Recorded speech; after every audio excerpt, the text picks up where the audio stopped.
Air rescues in the aftermath of Hurricane Harvey. The deep floodwater burying cars and homes as the elderly are carried out to safety. Devastation on Mexico Beach. It's like somebody took something and just threw it as hard as they could on the ground. Hurricane Michael leaving blue tarps and many homeless.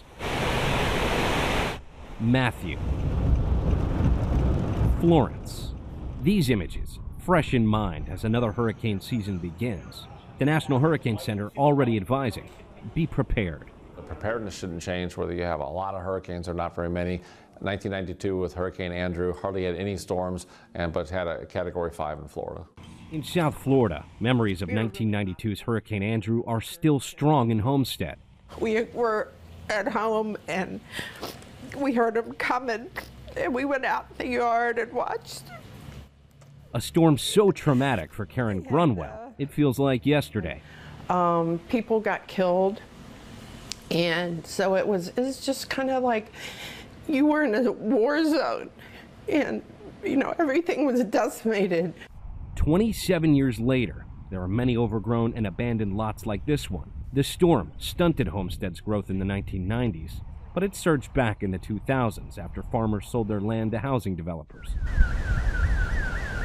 A decade ago, Hurricane Ike decimated the Galveston area south of Houston. The storm surge seen here wiped out many structures, but that led to vast infrastructure improvements. We may not have any toilets to flush, but we can flush toilets after a big storm because our facilities have all been built up and they've been built to Category 5 standards.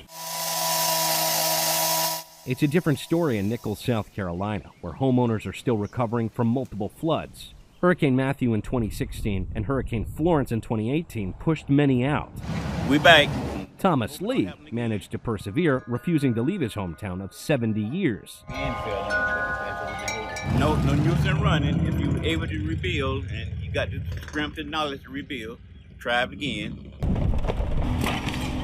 Recoveries can be starkly different, often at the mercy of wind and water.